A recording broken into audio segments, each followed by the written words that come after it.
अच्छा दोस्तों, मैं ओम प्रकाश दीवाना सर्वप्रथम कोविड-19 अर्थात कोरोना जैसी वैश्विक महामारी में मरे हुए लोगों को दिल से श्रद्धा सुमन अर्पित करता हूं और मरे हुए लोगों के परिजनों के प्रति संवेदना व्यक्त करता हूं। इस वैश्विक महामारी में किसी का दर्द बताने गाने से पहले एक बात कहना चाहूंगा। आप लोग देखते हैं, चाहे देश की राजनीति हो या प्रदेश की राजनीति हो, किसी भी दल किसी भी पार्टी के नेता आपके दरवाजे पे आते हैं तो यही कहते हैं कि ऐ देश के नौजवान, गरीब, मजदूर, किसान, आप हमें वोट दो, हम तुम्हें रोजगार देंगे, तुम्हारी गरीबी दूर कर देंगे। लेकिन आजादी के 72 साल बाद क्या किसी की गरीबी दूर हुई? किसी बेरोजगार को रोजगार मिला?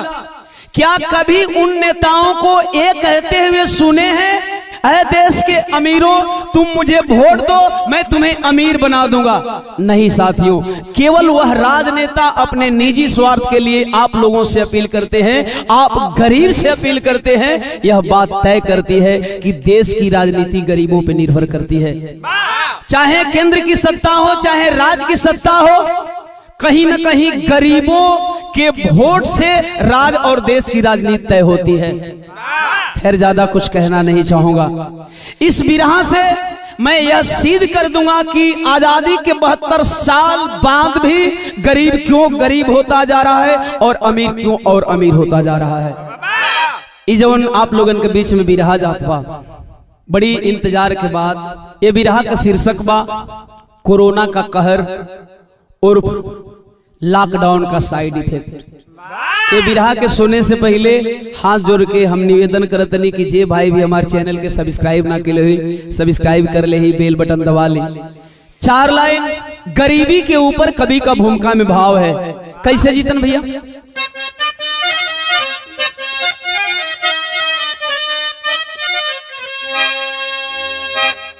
ए बाबू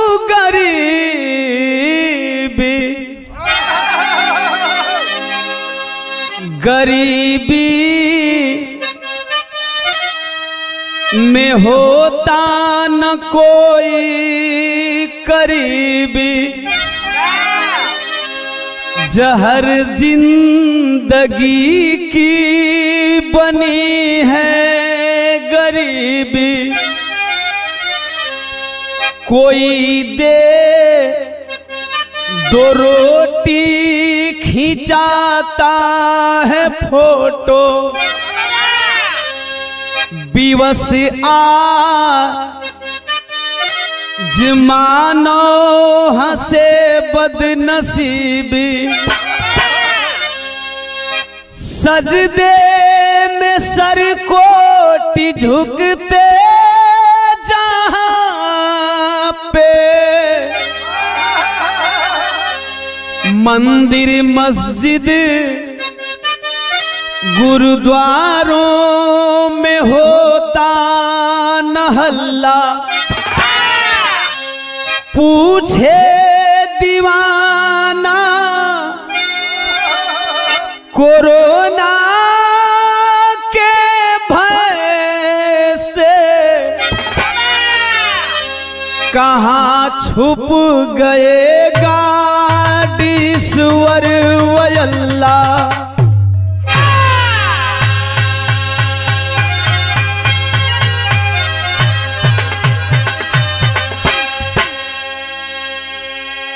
दोस्तों, मैं न आस्तिक हूं न नास्तिक हूं, वास्तविक हूं और शायद बात समझ में आ जाए तो आप लोग भी वास्तविक बनने की कोशिश करिएगा। जो बातें सच है आप उसी को मानने की कोशिश करिएगा। इस विधा से मैं अपील करूंगा। बिल्कुल नया नया गजल का मुखड़ा लगत बजीतन। कौनो आशिक अपना मासुका से बेइंतहा प्यार करत बा, कुछ दिन से ओकर मासुका का थोड़ा रहन चाल बदलल नजर आवत बा। अपनी मासुका को समझाता है। कैसे समझोले बजीतन भैया? अजी छोड़ दो साथ गैरों का, छोड़ दो साथ गैरों का, किसी दिन छोड़ जाएंगे।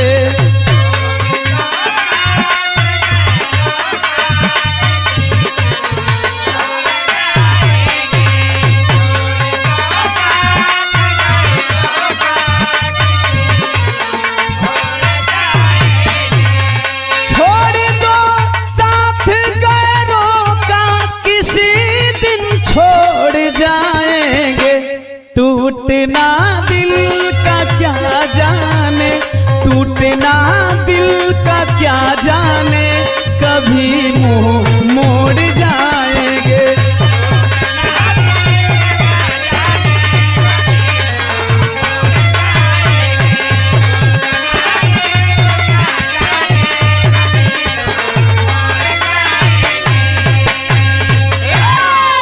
मगर ए बाबू ऐसे भी प्यारा बिरहा में भाव कवि जी लिखलन कैसे जीतन।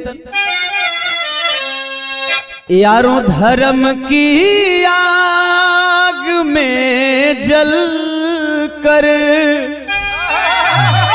धर्म की आग में जल कर मानवता आज रोती है।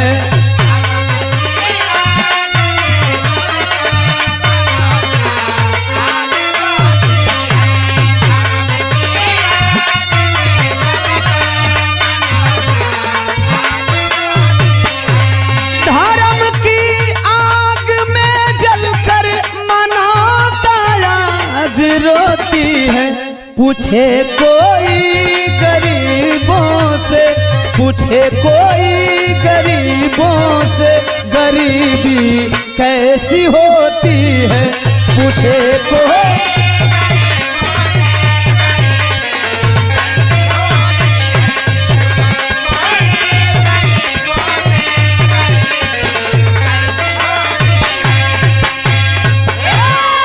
यही जैसे बिरहा का कहानी चालू हो गई कैसे जीतन।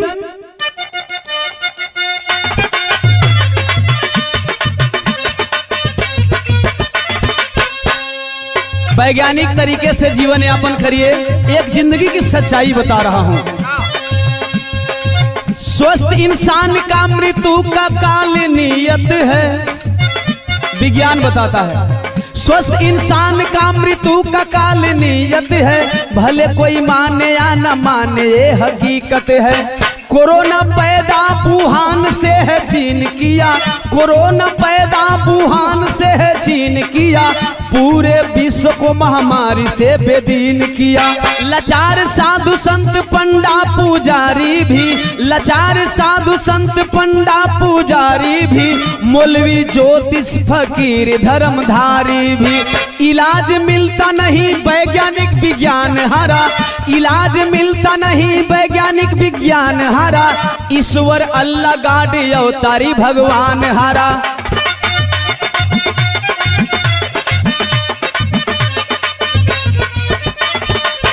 इसी महामारी का दर्द एक बताता हूँ, कहानी कानपुर शहर का सुनाता हूँ। राजा पाल राजू पाल दो सगे भाई, दुनिया छोड़कर चले गए बाबू माई। राजा पाल की लुगाई प्यारी सोना है, प्यार की बाग में खिला सुमन सलोना है। 20 अप्रैल सेहरा राजू सर सजाना था, 20 अप्रैल सेहरा राजू सर सजाना था, गरीबी लाचारी में पैसा भी जुटाना था। जो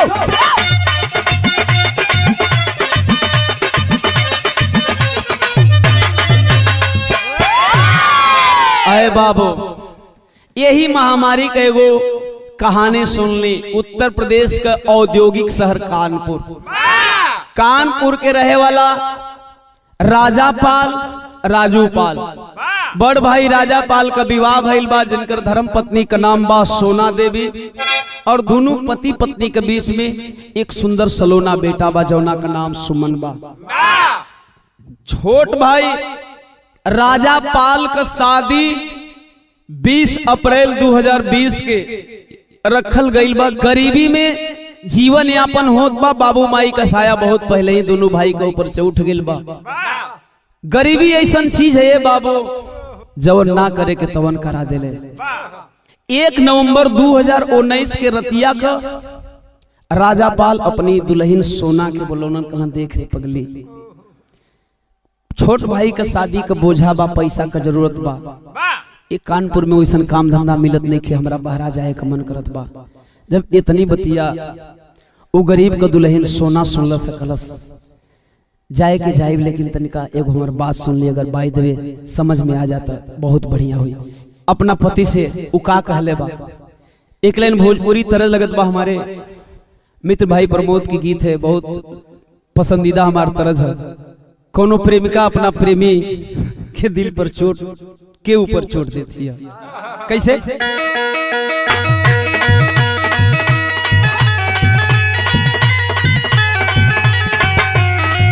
ये कला में प्रेमिका अपना प्रेमी से अरे नेवता पिया है के भेजब खिसी आई बताना, नेवता पिया है के भेजब खिसी आई बताना कि आईबा आईबा मजनुआ हमार आईबा कि ना।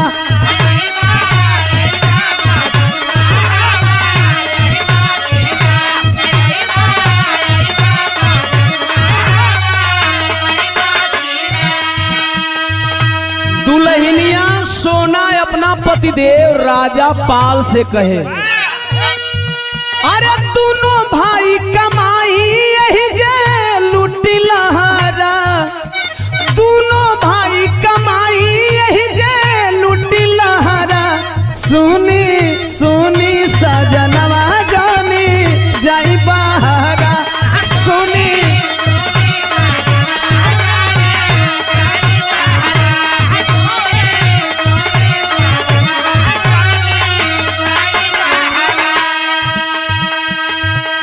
राजा कलश पागल हूँ, हम जहाँ जाते ही तहाँ बड़का बड़का कारखाना बा। कलश साहब एगो बात बताई, कहे बोल तो दुल्हिया कहे, कम कारखाना बा करौआ कानपुर जी,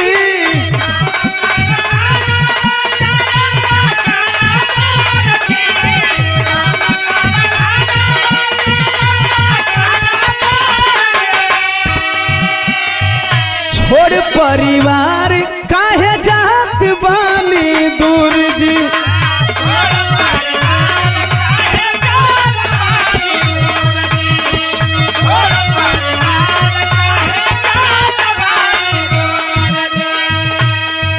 कहे जोरी जवानी वही से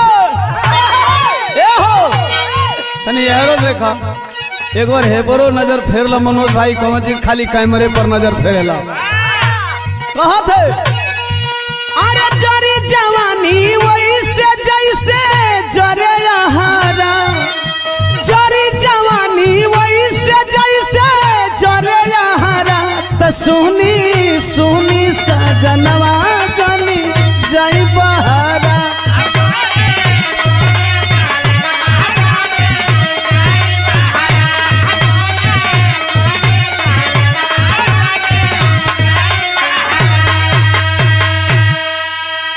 नहीं माने दोनों भाई, सुबह निकल पड़े दोनों भाई, गुजरात की राजधानी अहमदाबाद पहुंचे। वही अहमदाबाद जहां 24 फरवरी को नमस्ते ट्रंप का कार्यक्रम हुआ था, जबकि 30 जनवरी को भारत में एक कोरोना मरीज पाया गया था। लाखों लोगों की भीड़ जुटाई गई, उसी गुजरात की राजधानी अहमदाबाद में पहुंच गए दोनों भाई। देखें धीरे धीरे समय बीतता गया 2020 आई।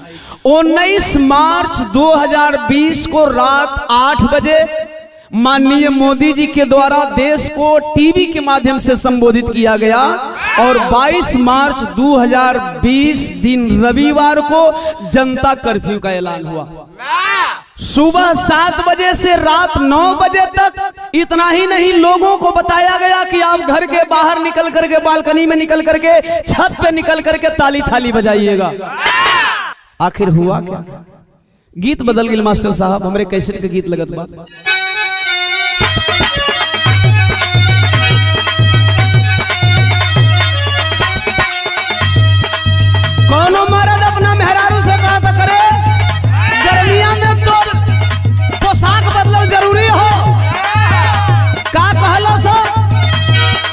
गौनवा पेन गड़बड़ई बुका हो, गौनवा पेन गड़बड़ई बुका हो, गरमी में गरमी बढ़ई बुका हो।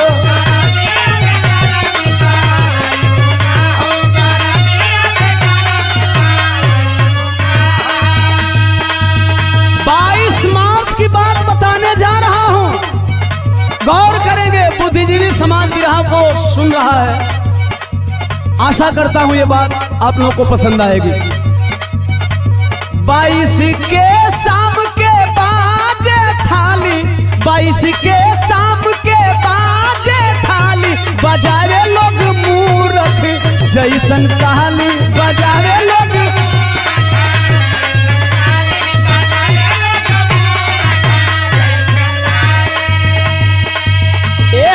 दुख ना हो कि भारत का लोग ताली बजावले, बात का दुख ना हो।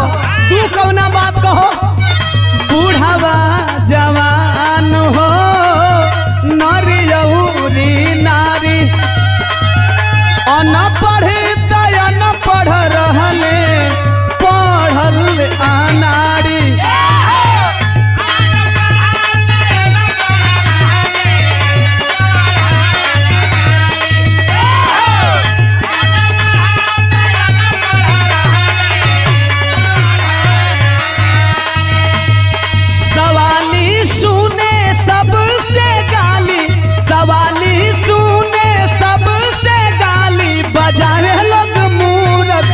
जैसन कहानी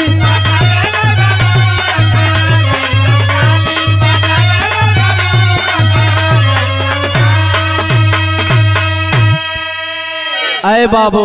23 अप्रैल को एमपी अर्थात मध्य प्रदेश में बीजेपी की सरकार बनी और तुरंत 24 अप्रैल को माननीय प्रधानमंत्री नरेंद्र मोदी जी ने आकर के टीवी पे पुनः एक कह करके निकल गए कि 21 दिन के लिए लॉकडाउन, संपूर्ण लॉकडाउन किया जा रहा है देश में। पता है 25 मार्च से लेकर के 14 अप्रैल तक मोदी जी ने यह भी कहा कि 21 दिन में कोरोना का चैन टूट जाएगा और कोरोना से हम लोग जीत जाएंगे। खैर सारी बात मैं क्लियर करने जा रहा हूं इस बिरहा में। आया है धीरे धीरे टाइम बीतले बाबू। आइल 5 अप्रैल का दिन, 5 अप्रैल 2020। क्या कहूं क्या न कहूं। मोदी जी ने पुनः कहा कि 5 अप्रैल को रात्रि 9:09 पर 9 मिनट के लिए घर की सारी लाइटें बंद करनी है, टॉर्च जलाना है, दीपक जलाना है, इससे कोरोना भाग जाएगा। हद हो गई मोदी जी का वैज्ञानिक दिमाग का। खैर लोगों ने ऐसा ही किया। राजा पाल अहमदाबाद से फोन करते हैं अपनी बीवी को, करे दीपकवा जलावत है ना। कलश घबराई मत, हाल चाल बतावत है मास्टर साहब। तनी एजा गीत बिल्कुल रंगीन मिजाज के लग गए। कौनो मर्द अपना मेहरारू से कहता कि अरे आजकल बदमाश हो गई हो, कि एमे ओमे सब में पास हो गई हो।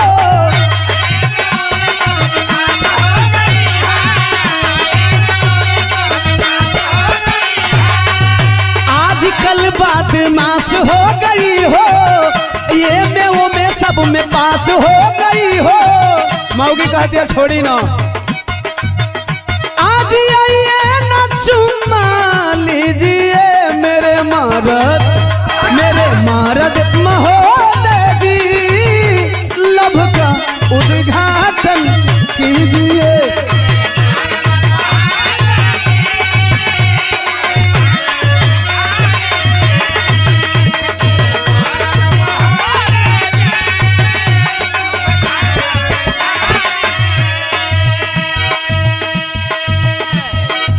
राजा से दुल्हनिया सोना कहे, अरे खाना पीना मेरा सब हो गया है।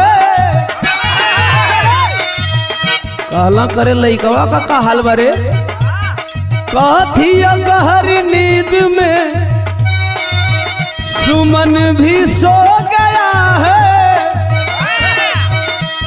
कहे कर मतलब दीपक ना जलता कारे कहत हिया कि मेरे मोदी का मैं जी ए जी अरे मेरे मोदी का मैं जी की चल गया मेरे सुमन के पापा जी नीचे ऊपर का दीपक जल गया मेरे सुमन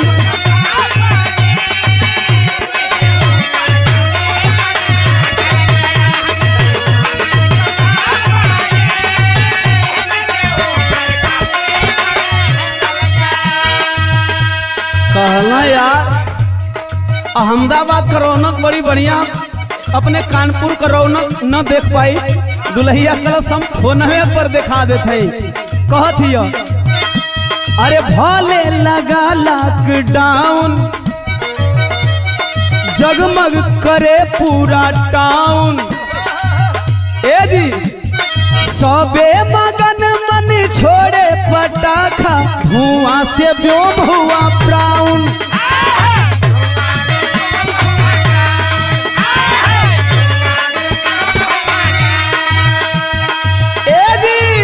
मोदी जी टीवीया में बोलने बनी रहुआ के जानकारी बाकी ना कहत राजा का बोलना रे हम सुनना पौलिया कहत हिया दुल्हनिया अरे सारा खतरा कोरोना का टल गया सारा खतरा कोरोना का टल गया मेरे सुमन के पापा जी नीचे ऊपर का दीपक जल गया मुर्दा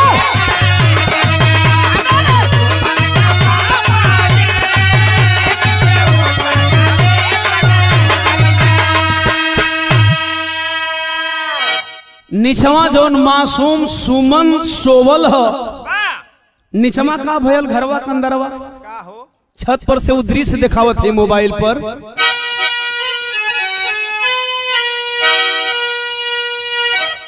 आज सोया था जिस रूम में सुमन उसमें लग गई आग एक चिराग जलाने में जल गया एक चिराग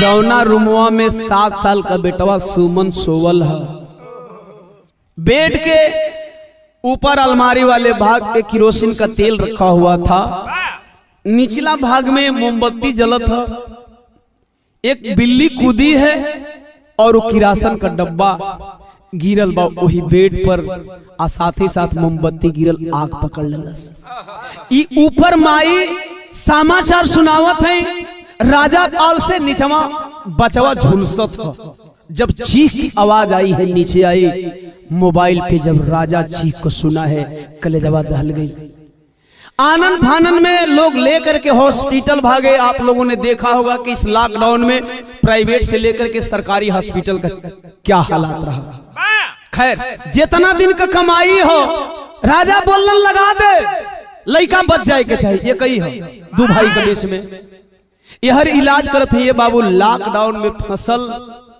यह बात कर राजा और राजू इंतजार करते हैं कि 14 अप्रैल के जब लॉकडाउन टूटी तब अपना बचवा से मिले जाइए तब तक से प्रधानमंत्री एक दिन पहले आकर के लॉकडाउन 2 का घोषणा कर दिए 15 अप्रैल से 3 मई तक यानी 19 दिन और जब बढ़ाए हैं आए है सबर का बांध टूट गया बाबू का दोनों भाई चले हैं अपने घर के लिए आज जब घर के लिए चले तब बिरहा में तरज बदल गई फिर हमरे कैसेट का गीत लगत बजीतन आप लोगों को बहुत आभारी है ये गीत के बड़ी पसंद के लिए आप लोग टिकटॉक वीगो लाइक से लेकर के जो नए आज बंद हो गए मोदी जी बंद के एगो कहावत बा ठोकर लगे पहाड़ पे घरे सील फुराए खैर आप लोगों ने बहुत प्यार दुलार दिया इस गीत से ओम प्रकाश दीवाना को आप लोगों ने अलग पहचान दिया यह प्यार दुलार सदैव बना रहे कोनो मर्द अपना मेहरारू का शिकायत अपना ससुर से कैले बा ते तेल पियावन दादा भी बैठे हैं जो ससुर बने हैं, मेकअप मैन है हमारे जमील सिद्दीकी साहब, अस्सलाम वालेकुम। शिकायत कैली हम तहाँ पढ़ल ससुर जी अनपढ़ और डॉक्टर मांगीला जहिया वाटर देवे ले टमाटर।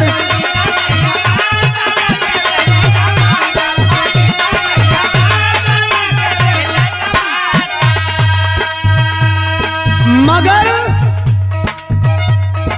गलत किया पासपोर्ट राशन, गलत किया पासपोर्ट राशन कार्ड पावे साजा अनहेरपुर नगरी चौपट राजा।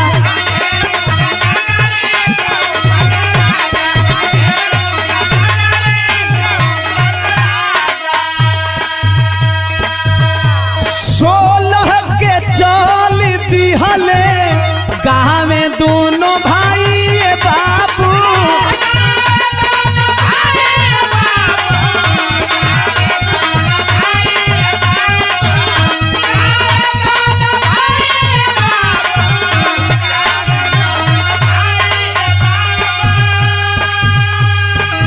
आज हम खेस पतालवा में बेटा संग माई बाबू।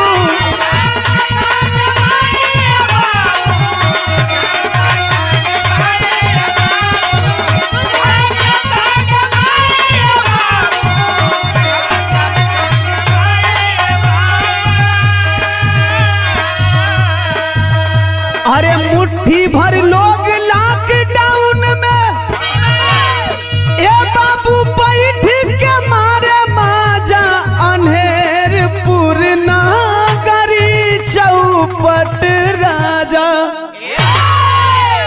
ऐ बाबू, जब दोनों भाइयों को पता चल गया कि लॉकडाउन बढ़ा है, 16 अप्रैल को दोनों भाई घर के लिए निकले। किसी तरह भागते पराते, कभी पैदल चले, कभी कुछ दूर गाड़ी पकड़ करके चले। 20 अप्रैल को मध्य प्रदेश का मशहूर शहर इंदौर पहुंचे।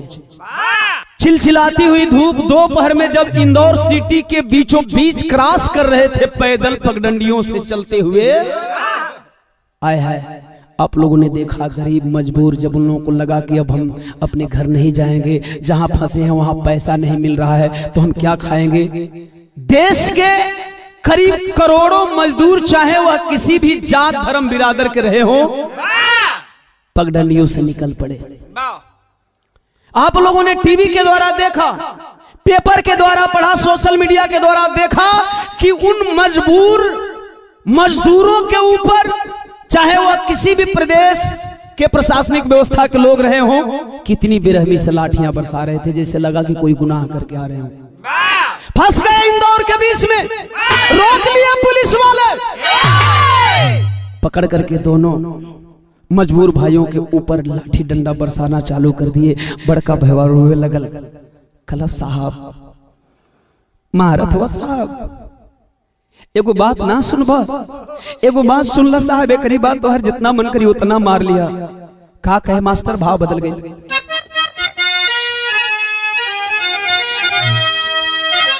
ए सिपाही जी मारी मत दे दे खाना,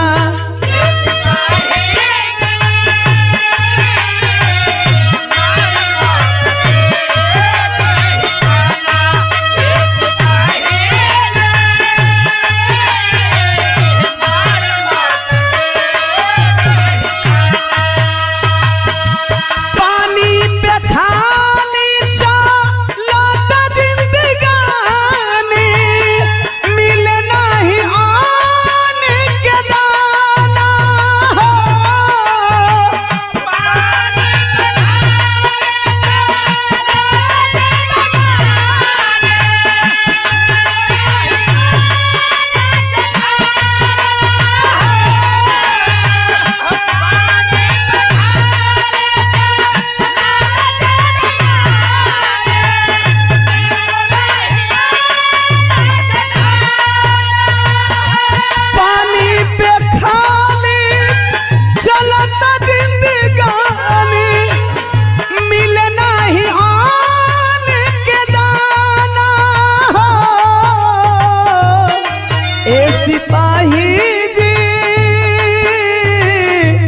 बीमारी जन दे दे ही खाना ऐसी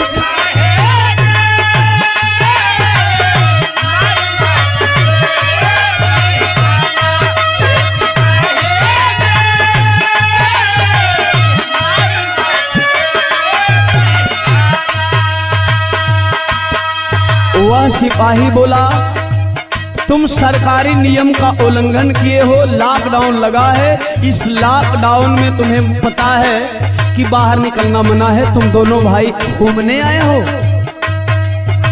कलश ना ये साहब तो हमारे अंदरूनी मजबूरी के नहीं न जाने साहब। कहे क्या तुम्हारी अंदरूनी मजबूरी है? रोवत हो कहता सुना साहब, जीवन मरण के पीछे अटकल मोर जिगर के टुकड़ा, समय से ना पहुँचब घरवा देखे न पाइब मुखड़ा, अस्पताल साहब मार जनाना हो।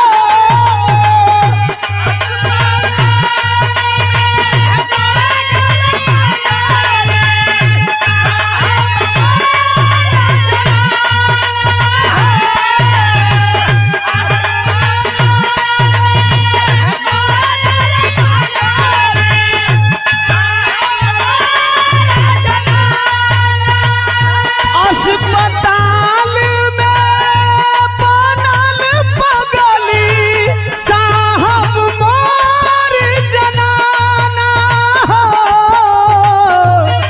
ए सिपाही जी मारी मत दे दे ही खाना, ए सिपाही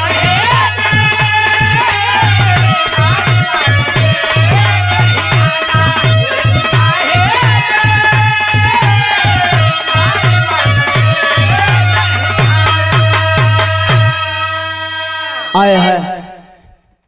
दोनों भाई लाठी डंडा खा रहे हैं। छोटा भाई राजू कहता है साहब क्या लगता है हम लोग ऐश करने निकले हैं? क्या आपको हम दोनों भाइयों की मजबूरी नहीं दिख रही है? साहब मेरा आधार कार्ड ले लीजिए, हमारी वोटर आईडी ले लीजिए और देख लीजिए कि हम लोग कहाँ के रहने वाले हैं। हम मजबूर हैं साहब। आप लोगों ने देखा साथियों, हालांकि मैं सभी सिपाही और सभी पदाधिकारियों को दोषी नहीं कहूंगा, कुछ सिपाही और कुछ पदाधिकारी हम दर्द बनते हुए नजर आए, लेकिन वो कमीने कुछ नहीं सुने। कैलन का तनिका भाव बदल गए जीतन बाबू।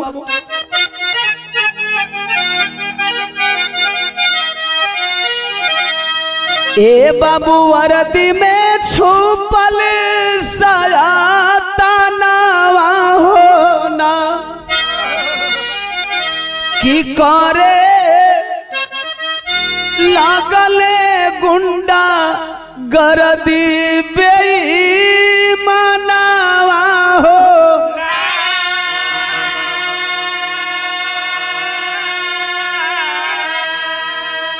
कि मारी कई ले याद मारा कमीनावा होना कि सस्ता पानी से गरीब के बाखुनावा हो।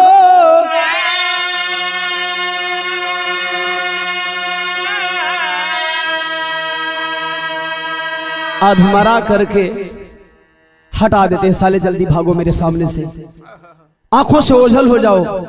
तो चली दी हाले घायल भवनवा होना कि बोला बड़ा का से छोटा का बीरानवा हो।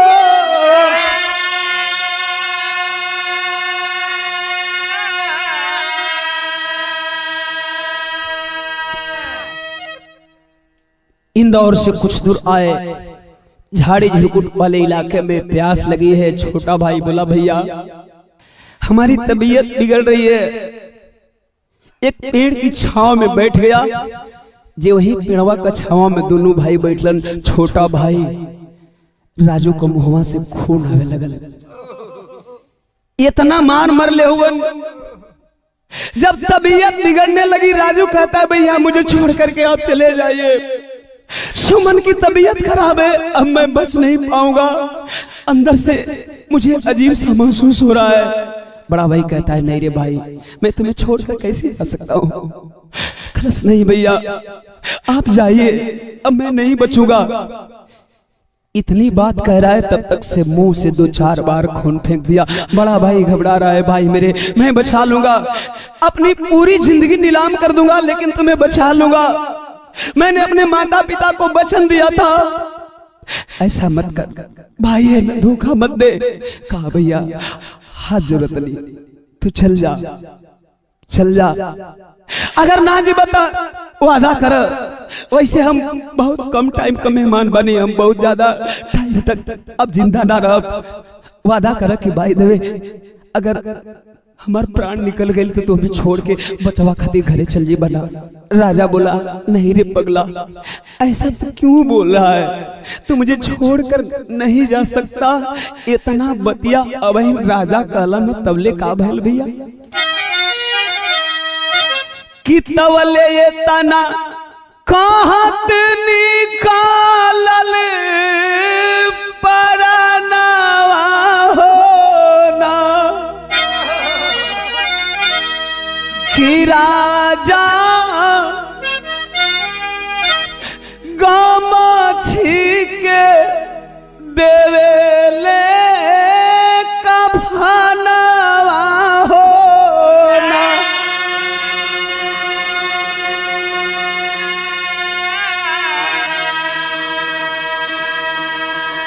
हाय रे मुसीबत, हाय रे महामारी। एक गरीब परिवार, एक गरीब भाई अपने भाई को आखिरी विदाई में कफन भी नहीं दे पाया। गमछिया उड़ावत हो अपना छोटका भाई राजू के।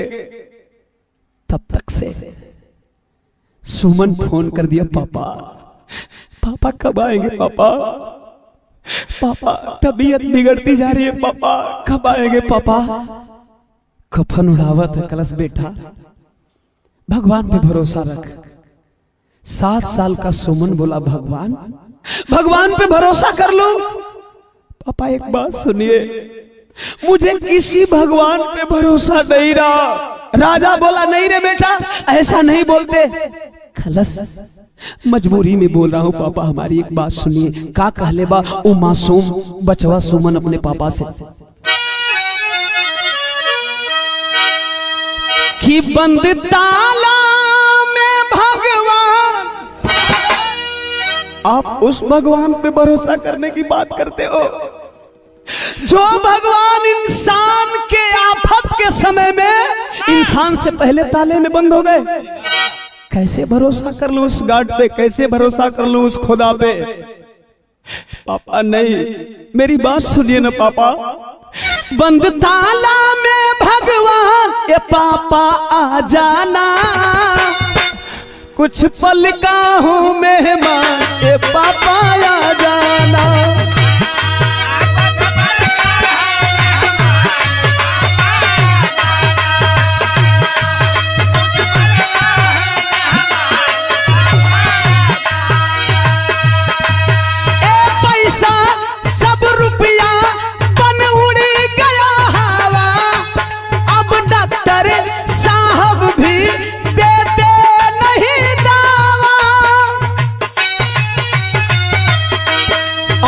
खतरे में है जान ये पापा आ जाना, अब खतरे में है जान ये पापा आ जाना। कुछ पल का हूँ मेहमान ये पापा आ जाना।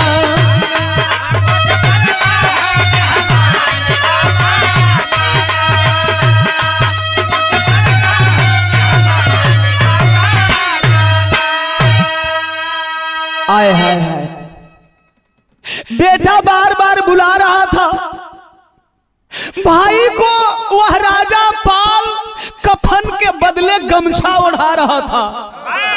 गमछवा ओढ़ा के कन्या पर रख के कुछ दूर हिलन लेके सोचत हन की 12-20 अप्रैल अगर लॉकडाउन न लगल हो तो काश आज अपने राजू का सेहरा सजा के राजू का ससुराल जाती, समधी बनती, समधी का पगड़ी हमरा सर पर बनाई। लोग कहतन कि एगो बड़ भाई अपने छोट भाई के बियाह आइल बा। कुछ दूर आए लाचार, कितने समय तक अपने भाई को कंधे पर ढो सकते थे। जंगल झाड़ी देख करके उस जंगल झाड़ी में फेंक करके वह राजा पाल अपने घर को निकले। जब घर बदे निकलन पर दिलवा रोवत है और दिल में एगो सवाल है, कोसत हवन मनवा में, ये भारत के पाखंडवाद के ऊपर दिल में विचार कर कहा कि कैसन रहे पंडित के अरे पतारावानु हो कि कुल्हे शादी भाईल फेल। दूसरा सा कि नहीं बनल कोई के जाता रावनु हो कि कुल्हे शादी भाईल फेल। एगो बिरहा बोले रही रोवा लोग सुननी सुनत बानी, पंडित का पतरा फेल हो गया। उमा हर बात क्लियर बता दिल बानी आप लोगन के, लेकिन एक चीज और सोचा। क्या सोचा मास्टर? कि आंधी पानी मरन जियन अरे काहे ना बतावेला, आसाइती के नमावा पे मूरख बनावेला।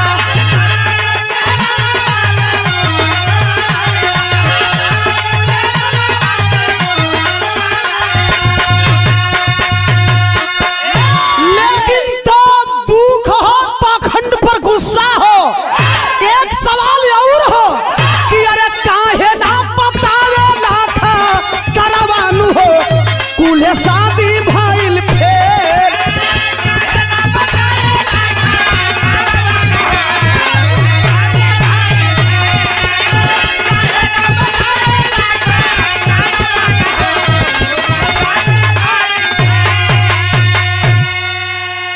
आए बाबू बिरहा के शैली में कभी जी भाव दहलन करिया।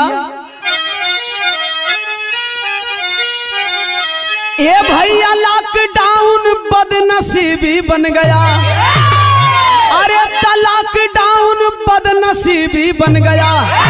तो एक और हंसे अमीरी एक और रोवे गरीबी। भारत के दलित गरीब मजदूर असहाय बेबस लाचार मतदाताओं को ओम प्रकाश दीवाना इस बिरहा के माध्यम से एक संदेश दे रहा है। इसे आप लोग अपने दिमाग की डायरी में नोट कर लेंगे तो शायद आप लोगों को दोबारा ऐसा दिन देखने को नहीं मिलेगा।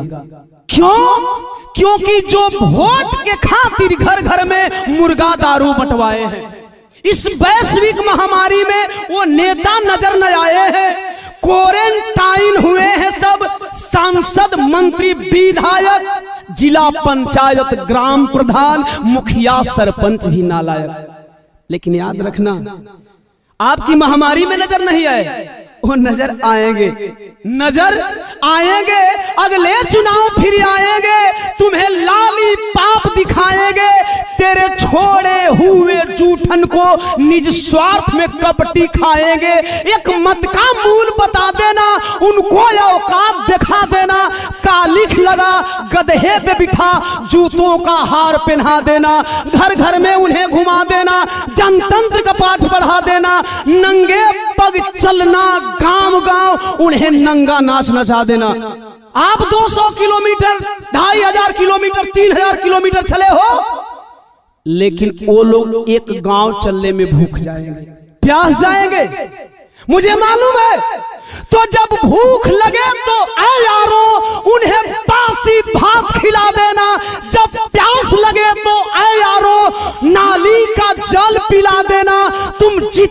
दर दर भटके हो उतना उनको भटका देना।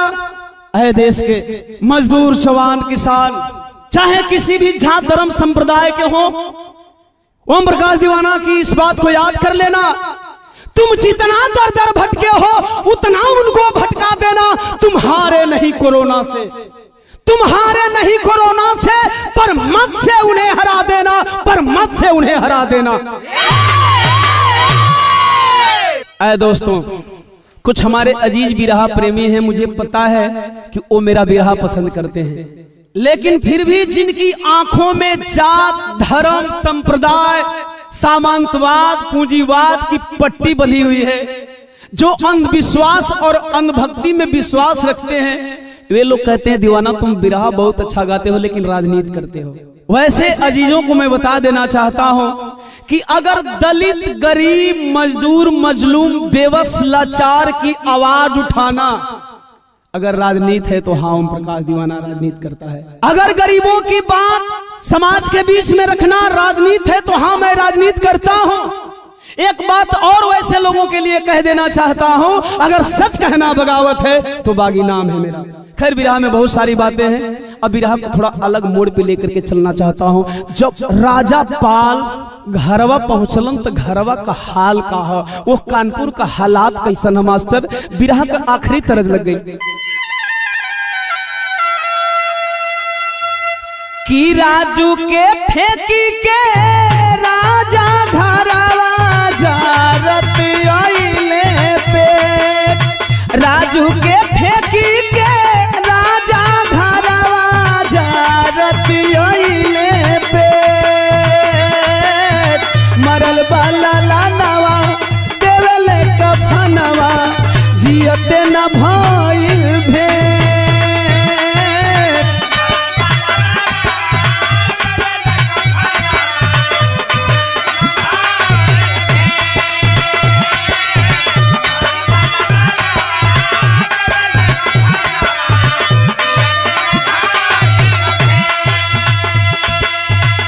लाश प्यास झरा झर बर से राजा सोना निकले घर से,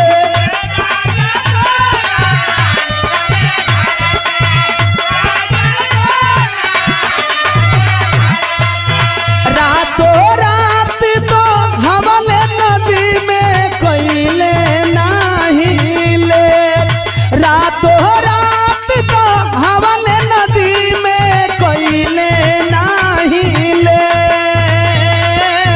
मरल बाला लानवा देवले कफनवा जियते न भइल भे।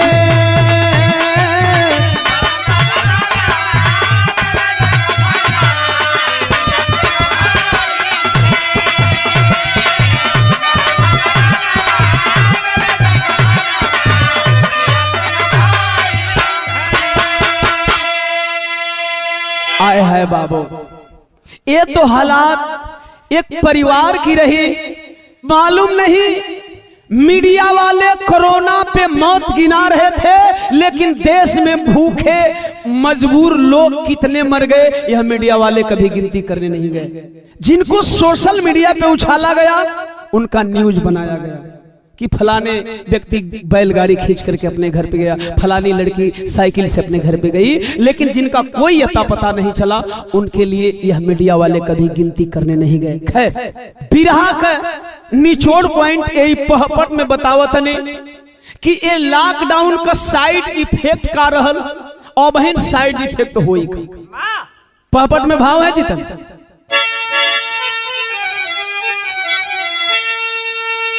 कि अरे बंद बा 4 चरण में गांव टाउनवा लॉकडाउनवा में, ए भैया बंद बा 4 चरण में गांव टाउनवा लॉकडाउनवा में, अलग अमीरी गरीब के नियम कानूनवा लॉकडाउनवा में।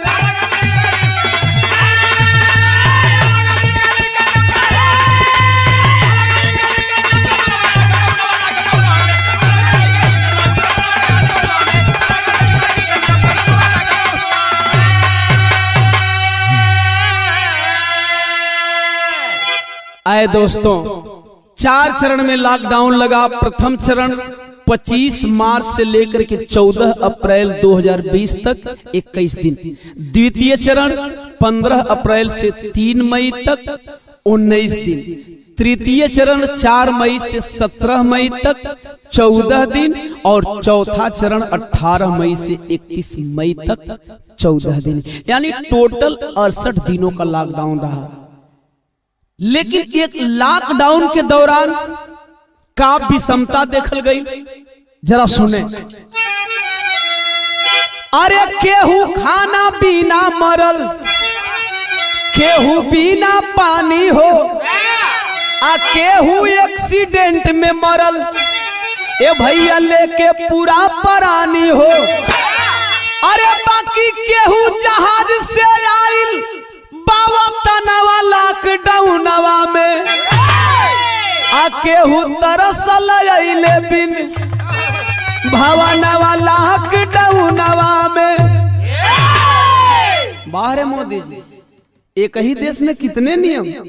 आपने तो कहा था कि उस गरीब को भी हवाई जहाज से घुमाऊंगा जो लोग चप्पल पहन करके चलते हैं, लेकिन आपने हवाई जहाज का सैर नहीं कराया। आपने तो उन गरीबों के पीठ पे लाठी बरसवाया। खैर, दूसरी लाइन क्लियर करना चाहूंगा कि 5000 पे लॉकडाउन, क्या विडंबना है। जब एक केस कोरोना का आया था, राहुल गांधी घूम घूम करके कह रहे थे कि देश में लॉकडाउन होना चाहिए, विदेश में जिस तरह से लॉकडाउन है। तो कुछ लोग कह रहे थे कि राहुल गांधी डरा रहे हैं, यहाँ तक पीएम साहब भी बोले कि भारतवासियों को राहुल गांधी डरवा रहे हैं, धमका रहे हैं। लेकिन गौर करेंगे, 5000 पे लॉकडाउन, 500 पे बदल ताली थाली, और 10,000 पे फूल पटाखा, बिना मौसम के दिवाली। अरे गलत के सही बोले मीडिया बेईमानवा लॉकडाउनवा में। अरे भैया जात जमात करे हिंदू मुसल मनवा लॉकडाउनवा में। बिकाऊ मीडिया के पास हिंदू मुसलमान और जात जमात के अलावा कुछ रह नहीं गया था। साथियों, क्या कहा जाए, मेन मुद्दे को ना दिखा करके जात जमात की बात की जा रही थी। तो आप लोगों ने देखा कि जी न्यूज वाले कोरोना संक्रमित हो गए, वहां कौन मुसलमान गए थे या वह किस मुसलमान के संपर्क में थे। तीसरे पॉइंट में और क्लियर करना चाहता हूं, सरकार की गलत नीति क्या रही। अरे 40,000 पे बरसल भैया एरोप्लेन से फूल हो, आप 50,000 पे दारू तोड़ के सोशल डिस्टेंसिंग रूल हो, कि 60,000 पे चालू भइल बा ट्रेनवा लॉकडाउनवा में।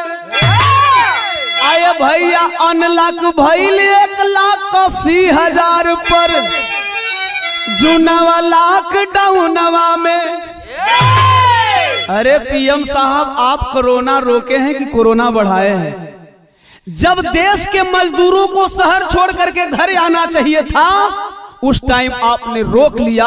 और जब कोरोना की संख्या 1,80,000 तक पहुंची, तब आपने कहा कि देश के मजदूर अपने अपने घर चले जाए। आपने कोरोना घटाया है कि आपने खुद गलत नीतियों से कोरोना को बढ़ाया है। खैर, आल्हा में कुछ और बताना चाहता हूं आप लोगों को।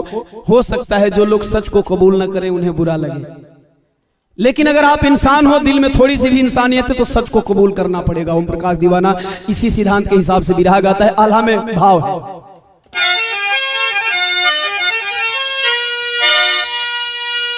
कि अरे जैसे 47 में अरे पैदल चलल लोगवा भैया, अरे वही से 72 साल बाद चले लोग।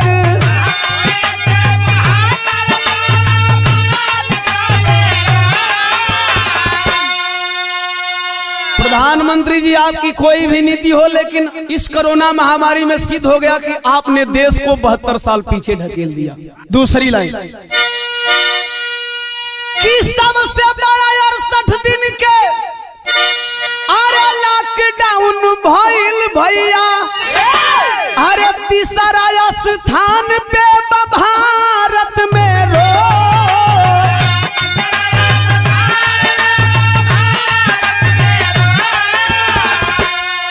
जिस दिन मैं बिरहा रिकॉर्ड कर रहा हूं, आज की ताजा हालात, आज का न्यूज बता रहा है कि कोरोना मरीज 6 लाख पार कर गए। आपने तो कहा था कि 21 दिन में कोरोना खत्म कर देंगे। खैर, मैं उधर नहीं जाना चाहता। एक बात और, अरे 20 लाख करोड़ मुआवजा के ऐलान भइल, बाकी मिलल ना गरीबवन के कैसन बा संजोग।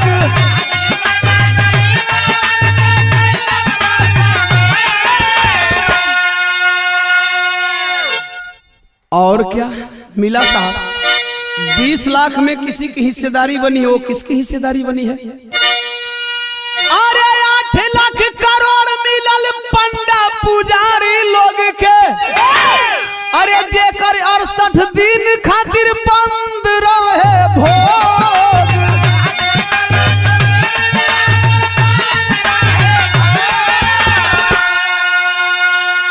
20 लाख करोड़ में आम जनता को कितना मिला देश के नागरिक जानते हैं, किसी से छुपा नहीं है। लेकिन उसमें 8 लाख करोड़ देश के पंडा पुजारियों के नाम किया गया, जिन लोगों का रोजगार बंद था। कोरोना महामारी में सारे मंदिर के दान पेटी बंद किए गए थे। सदर में कुछ और क्लियर करना चाहता हूं देश के नागरिकों के लिए। कैसे बाबू? अरे 2 लाख करोड़ लगभग भइल कलेक्शन,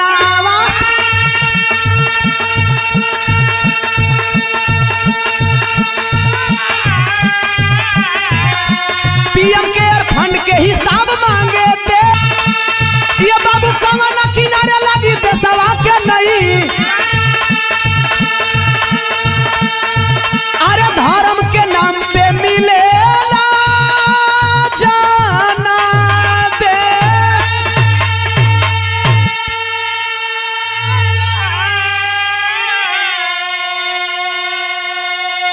देश के किसान मजदूरों से, खासतौर से भारतवासियों से और देश के राजनेताओं से मेरा एक सवाल है कि भारत में कोरोना महामारी राजनीति है या घोटाला है?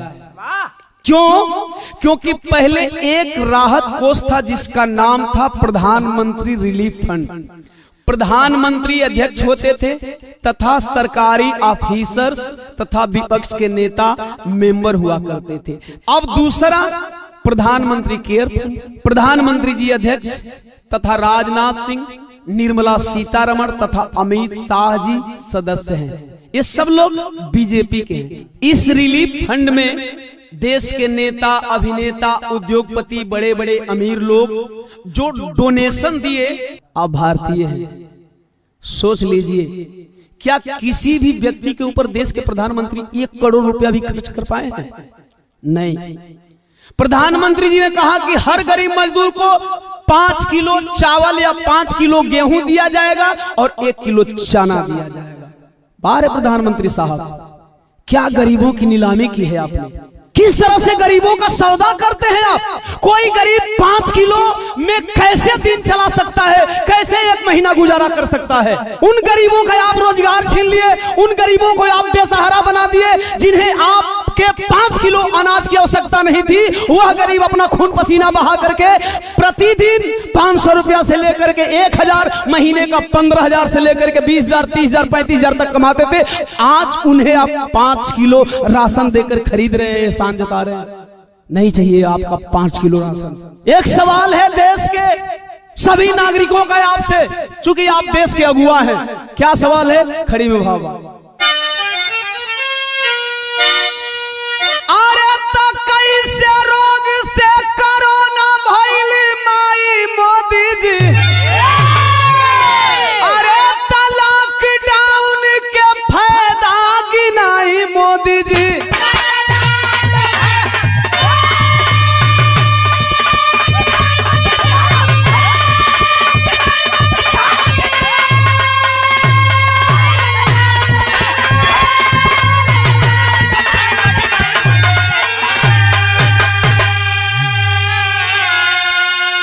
जात धर्म के नाम पे चले नेता लोग के धंधा हो, आ गई जीडीपी 4 से नीचे, सब भइल अंधा हो। अरे तो खाली टीवी पर ना मन के बात सुनाई मोदी जी, खाली रहुआ मन का बात सुनाए कि गरीबन का मन का बतियो सुनो। स्वदेशी लोकल वोकल का देते हैं संदेश हो, एक्सपोर्ट में पीछे है, इंपोर्ट में आगे देश हो। आप कहते हैं स्वदेशी बनो, स्वाभिमानी बनो, आत्मनिर्भर बनो। अरे साहब, कभी देश का एक्सपोर्ट और इंपोर्ट पे ध्यान देते हैं? कभी देश के आयात और निर्यात पे ध्यान देते हैं कि देश में आयात की दर बढ़ चुकी है और निर्यात की दर घट चुकी है, देश में उत्पादन हो नहीं रहा है, फिर भी कह रहे हैं कि आप स्वदेशी बनो, आत्मनिर्भर बनो। एक बात और कहना चाहता हूं, देश की आवाज है कि खाली पतिया सेना और आत्मनिर्भर बनाई मोदी जी, लॉकडाउन के फायदा गिनाई मोदी।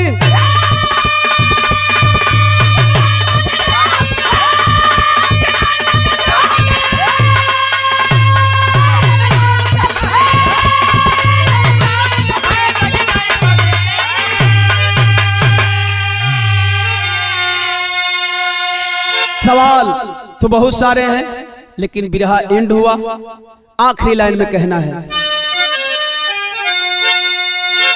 कहें गुरु सुरेंद्र अब खतरे में पड़ी आजादी, अंबेडकरवादी बहुजन अब जागो समाजवादी। अरे लॉकडाउन बदनसीबी बन गया।